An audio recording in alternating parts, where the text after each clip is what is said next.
Esse tópico aqui é um tópico ele depende bastante do ramo da empresa, depende muito do ramo da empresa, tá? E, é bem mais difícil de você ter soluções prescritas, ok? Mas existem certas convenções que a gente segue. Por exemplo, a gente precisa definir qual manutenção programada precisa ser feita, quais pessoas, né? Como ela pode ser planejada, como a gente garante que isso está sendo feito e como a gente gera evidências desse processo. Bom, então, ali a pergunta, né? Garantir que se faça manutenção preventiva e preditiva. Que manutenção programada deve ser feita? Ok? Bom, para responder essa pergunta, nós recorremos a manuais, né? Muitas vezes a experiência dos mantenedores ela supera a validade do manual, principalmente em equipamentos que já estão instalados na empresa há algum tempo, né? Alguns anos. E também para mantenedores que têm experiência com aquele equipamento. Ou seja, o que eu faço?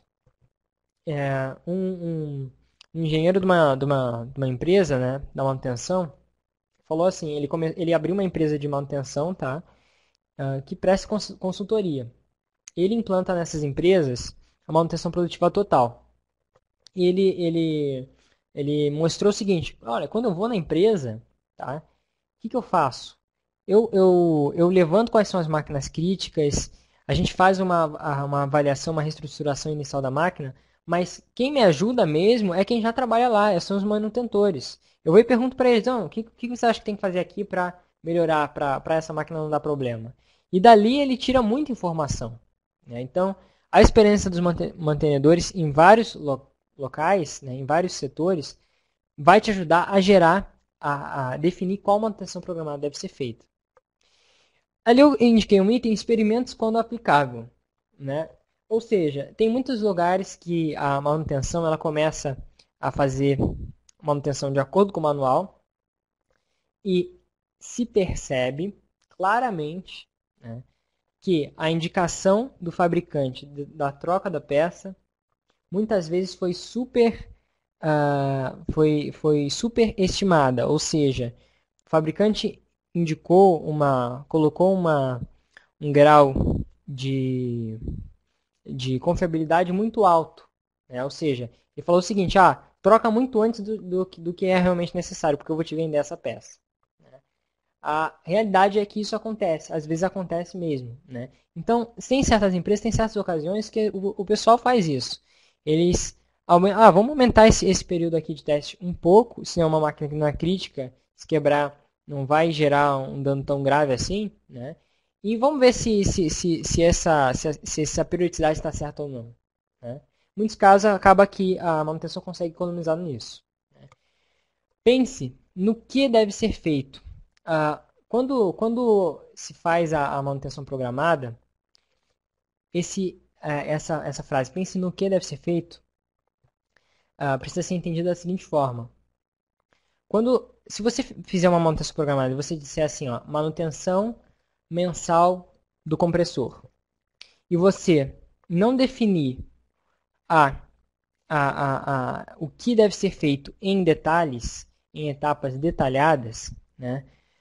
O que vai acontecer? Se você der essa manutenção para um cara, ele vai fazer de um jeito, né? Se você fizer para outro, ele vai fazer de outro, e se você der um terceiro, ele pode fazer ou não fazer nada, né? Então, padronizar exatamente o que vai ser feito em cada manutenção programada é muito importante, né?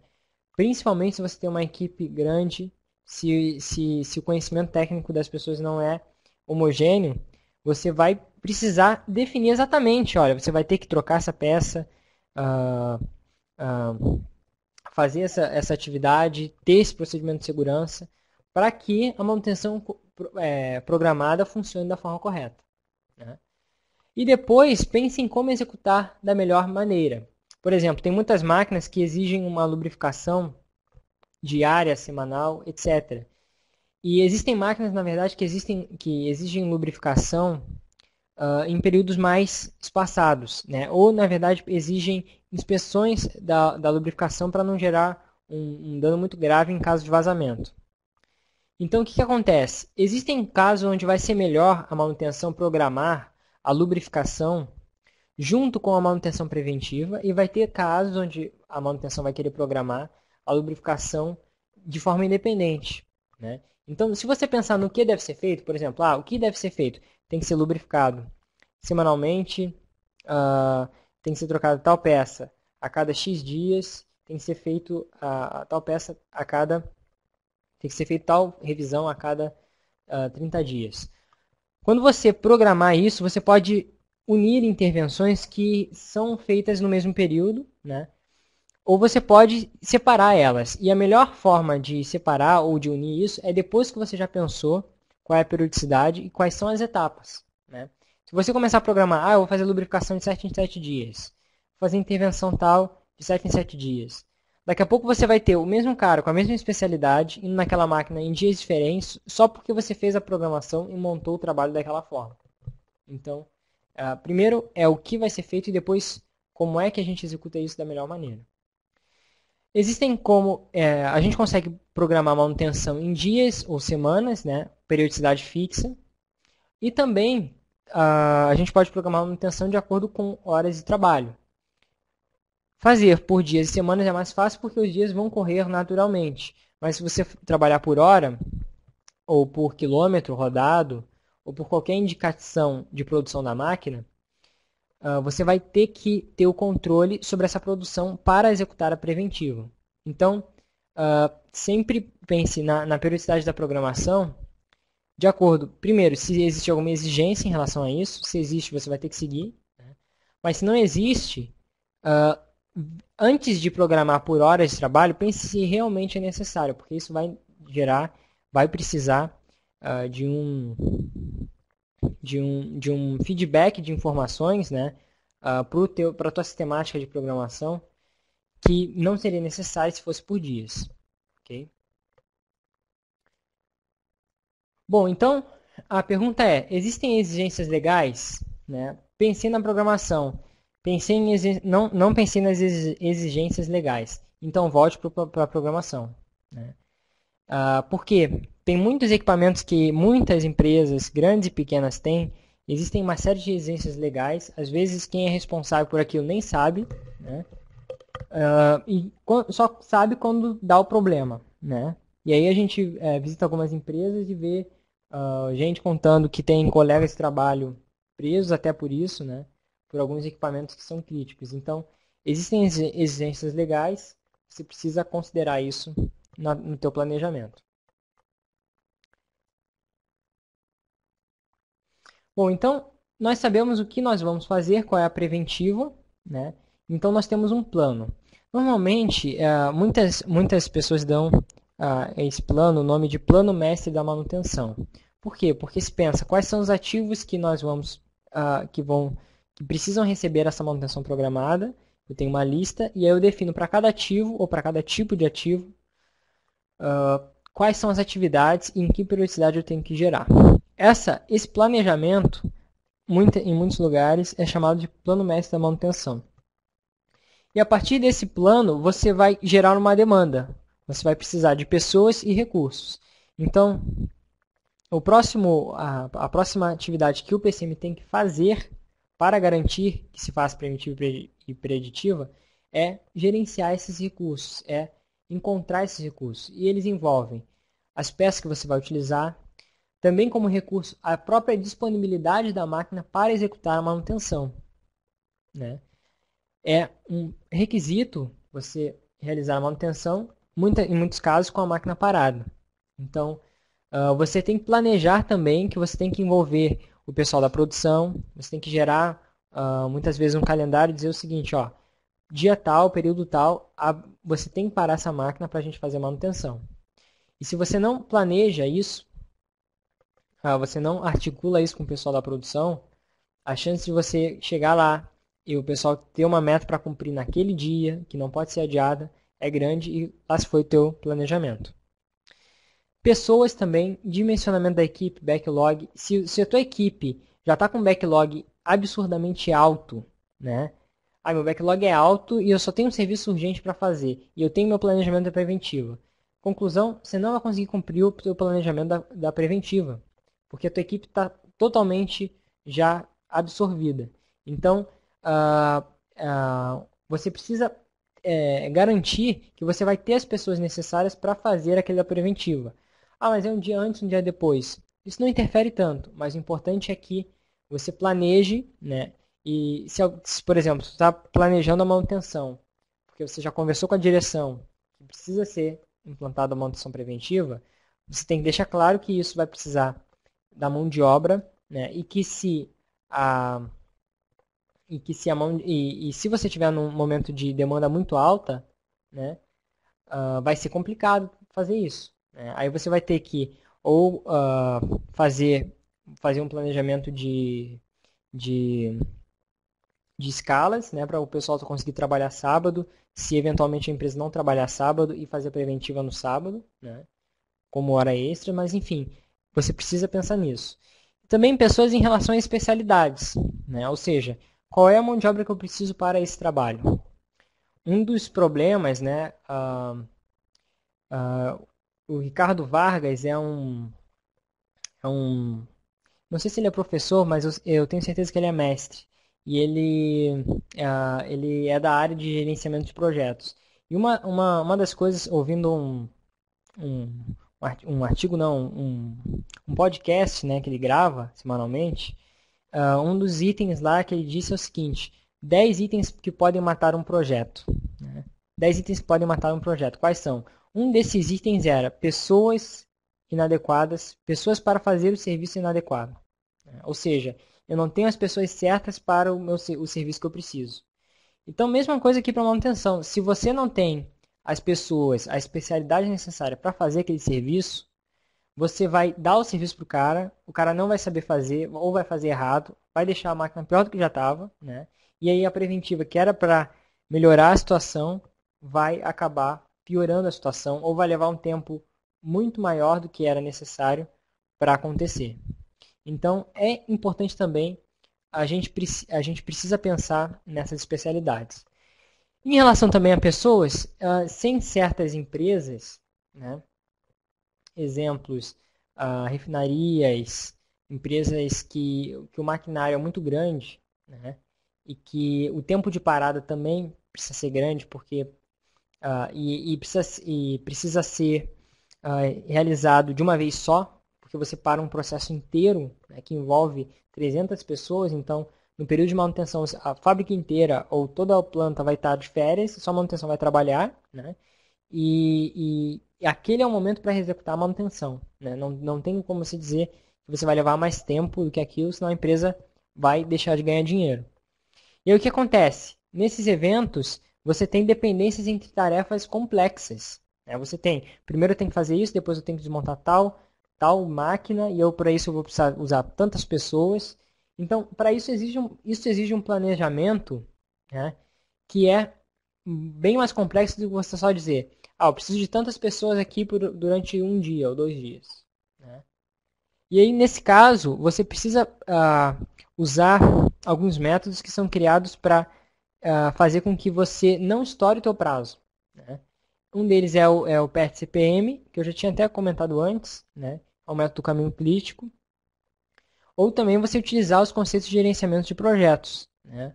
Você definir EAP do serviço, que nada mais é do que você dizer tudo que você vai fazer para aquele projeto dar certo, ou para aquela manutenção dar certo. Por exemplo, eu vou desmontar isso, eu vou montar aquilo, eu vou desmontar isso, vou contratar mão de obra, vou montar andaime, vou desmontar andaime. Né? Você pensa em tudo. Tudo, né? 100% da manutenção, você pensou ali. E você determina as dependências. Não, para eu fazer isso, eu tenho que fazer isso, eu tenho que fazer aquilo outro. Eu preciso de tal recurso.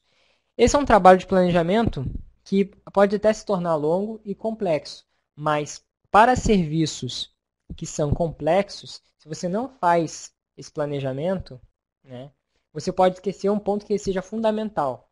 Tá? E aí você pode gerar um dano, um atraso enorme. Ou seja, tem dependência entre tarefas complexas, né? O número de pessoas envolvidas é alto, você vai precisar ter um planejamento que seja mais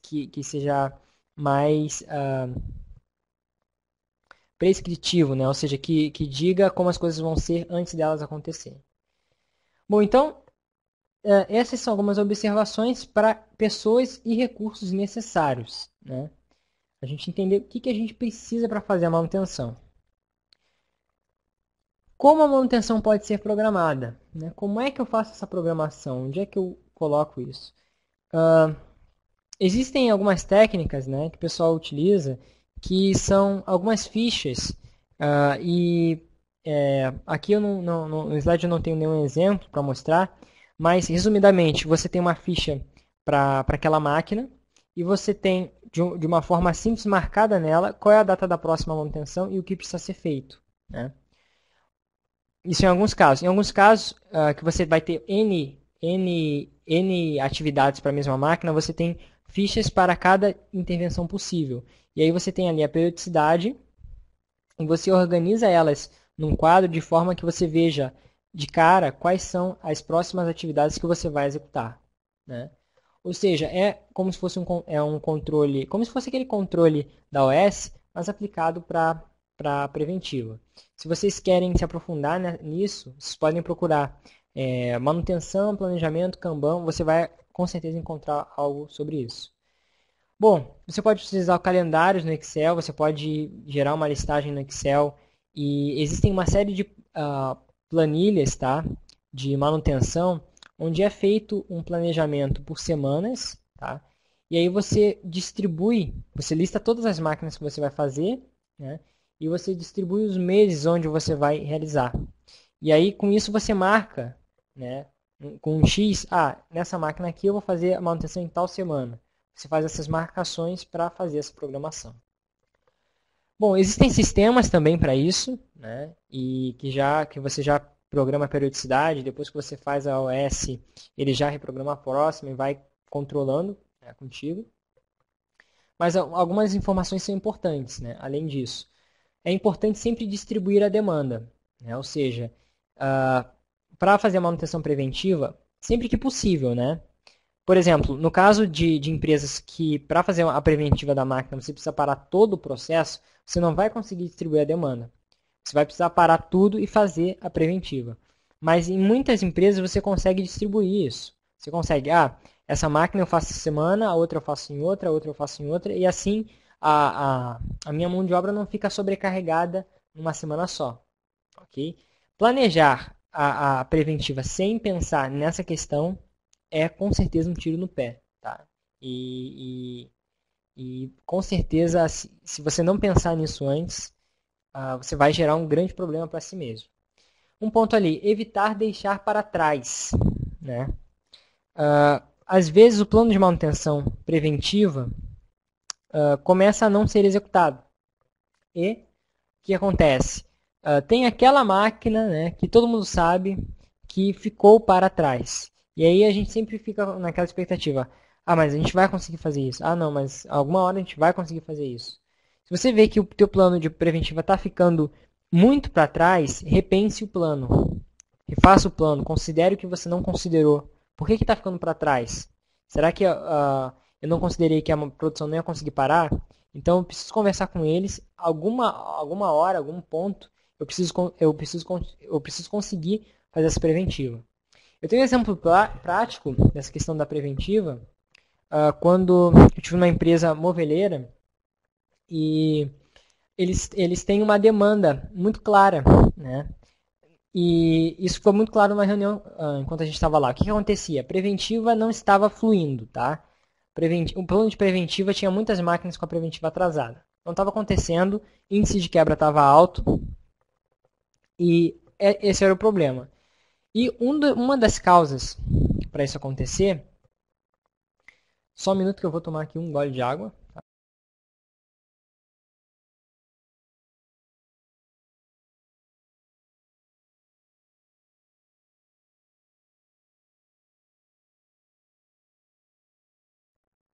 Agora melhorou. Um dos motivos para esse problema acontecer, na preventiva, era que era que a preventiva simplesmente não havia uma combinação com o setor da produção para agendar a preventiva para o melhor período do mês para a produção. Por quê? A produção acontecia de uma forma sazonal. No início do mês, o pessoal tem dinheiro, o pessoal compra móveis. Chega no fim do mês, o pessoal não tem dinheiro, o pessoal não faz pedidos. Então, o período certo para fazer a preventiva tinha uma semana exata do mês que o pessoal já sabia, ó, na segunda semana está mais tranquilo, a gente consegue parar. Mas nas outras semanas, que o pessoal já fez o pedido, não tem como. Não tem como. Então, só essa combinação fez com que o pessoal conseguisse fazer a preventiva e não deixar para trás. Excesso de otimismo é perigoso. Quando você está programando, se você tiver muito otimismo, né, é muito perigoso que você não consiga executar a preventiva. Pensa, não, vai dar certo sim, a gente vai conseguir, e os problemas a gente não precisa pensar agora. Muito perigoso isso, tá? Na ausência de escassez de recursos, comece a trocar a corretiva pela preventiva aos poucos. Né? Ou seja, minha manutenção já está cheia de serviço. O pessoal não está conseguindo fazer. Como é que eu vou começar a pensar fazer preventiva? Né? Então, começa pelas máquinas gargalo ou pelas máquinas que tu consegue fazer e pensa assim, ó, eu vou fazer preventiva para 2, 3 máquinas. E aí eu começo. Gerou resultado? Gerou. Consequentemente, a tua demanda de corretiva vai ser diminuída. Né? E aí, ou seja, diminuir um pouco a demanda da corretiva, você tem mais tempo para fazer preventiva. E aí que você consegue trocar, você consegue reduzir o teu trabalho corretivo e aumentar o preventivo. Então, se você tiver com poucos recursos, isso é uma alternativa para você fazer. Né? Não desiste só porque tu tem poucos recursos. Né? Exatamente a observação ali. Escassez de recursos que pode ser feito é priorizar a quantidade de equipamentos. Exatamente é isso. Esse é o objetivo. Ou seja, eu não vou fazer preventiva em tudo ainda. Eu vou selecionar um pequeno grupo de equipamentos e aí eu faço em cima deles. Ganho resultado. Diminui minha demanda de corretivo em cima desse. Consequentemente, né, você vai conseguir, se tiver resultado mesmo, né, você vai conseguir mais tempo para fazer preventiva. E assim você vai substituindo as coisas. Né? Ou seja, também não adianta a gente desistir de fazer preventiva por escassez de recursos. Né? Porque a gente não vai sair daquele patamar, né, sem manutenção programada, sem pensar em manutenção programada corretiva, preventiva ou preditiva. Né? Aqui, tá, todos esses tópicos se são válidos para inspeção também, tá? Para alguma técnica preditiva. Tá? Eu generalizei aqui, quando eu falei de preventiva e preditiva, eu generalizei porque dos dois tipos, como a gente viu, você vai precisar programar e fazer intencionalmente. Né? Você não pode esperar a máquina quebrar para fazer. Bom, e finalmente, como garantir que o que foi planejado foi feito? Né? Existe uma frase aqui, levante da cadeira, vá ao campo e ganhe respeito. Por quê? Isso é um caso, não é uma frase que existe à toa. Existem alguns planejadores da manutenção que realmente não são respeitados pelos mantenedores. Por quê? Os mantenedores dizem o seguinte, esse cara aí só fica lá, só me diz o que fazer, mas ele nem sabe, nunca foi lá no equipamento ver a realidade. E eu já ouvi isso, e eu já ouvi também que planejadores que me disseram o seguinte, primeira semana que eu fiquei aqui no planejamento, isso foi um cara que não tinha estudado mecânica, tá? Ele simplesmente sabia se virar. O que ele me disse? Primeira semana que eu fiquei aqui, eu fiquei atrás dos mecânicos, de todo mundo, fiquei atrás. Ia para saber o que o cara tá fazendo, via o que ele estava fazendo. Resultado, ele era respeitado pelos mantenedores. Então o que acontecia? Ele dava uma ordem, ele falava, pessoal, precisa fazer essa preventiva. Né? O pessoal sabia, pô, eu sei que se eu não fizer, se o cara perceber que eu voltei muito rápido ou demorei demais, né, eu sei que o cara pode simplesmente levantar, ir lá e me pedir para mostrar o que eu fiz. Então, com isso, né, você consegue adquirir um certo respeito pelas pessoas que trabalham contigo. Né? Sem esse tipo de respeito, né, o cara pode entender que simplesmente se ele preencher o S dizendo que fez, tu vai acreditar, né, e ficou por isso mesmo. Então, é bom que o planejador pense também que essas coisas acontecem, né, na vida real.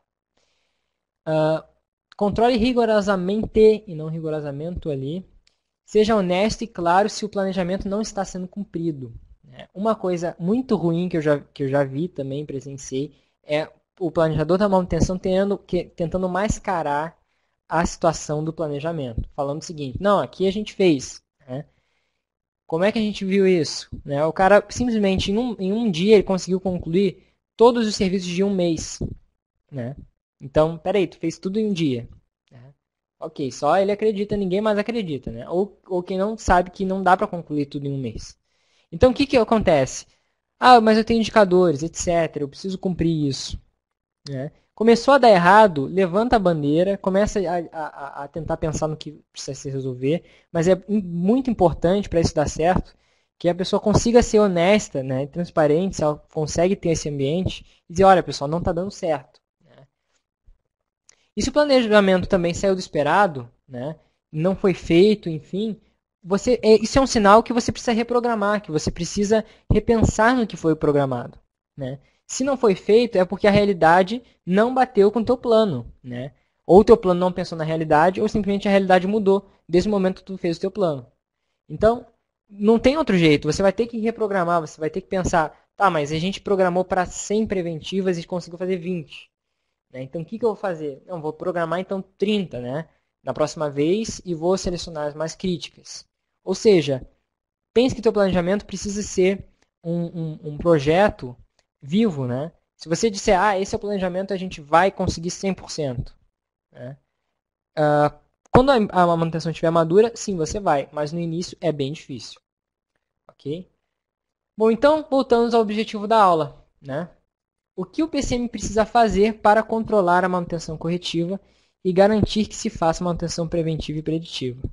Então, nós pensamos hoje em controlar a manutenção corretiva, minimizar a manutenção corretiva que pode ser minimizada, priorizar o serviço, controlar também a demanda, né, para que as pessoas que trabalham com a gente, os setores, né, olhem para o pessoal que trabalha na manutenção. Não, aquele pessoal ali é responsável, tem um controle, os caras controlam a demanda deles, sabem se estão com muito serviço, se estão com pouco, né, sabem me dar um prazo. Né, e também garantir que se faça manutenção preventiva e preditiva, programando, selecionando quais são as máquinas críticas e confrontando essa informação com a realidade, né? Indo a campo também. Inclusive existe um termo em inglês para esse tipo de gerenciamento, é o Wandering Around Management. Né? Pode até procurar isso também no Wikipedia, que é um pessoal que criou chamaram isso de técnica, né? Mas a ideia é a seguinte, o gestor ou a pessoa que gerencia qualquer tipo de atividade, ela pode gerenciar as coisas andando pelos setores da empresa sem uma forma estruturada. Porque lá ela vai ver erros, ela vai ver problemas, ela vai ver situações e eventualmente ele vai conseguir gerenciar melhor as coisas do que se ele ficar sentado estático, né, congelado, olhando para uma planilha do Excel, tentando gerar indicadores, enfim, ficar nisso o tempo todo. Bom, então esse é o objetivo da aula, que tem um slide duplicado, né? E a pergunta é, na verdade, de propósito ali, chegamos mais perto disso? Né? Com essas técnicas, nós conseguimos chegar mais perto de controlar a manutenção corretiva e garantir que se faça manutenção preditiva e preventiva?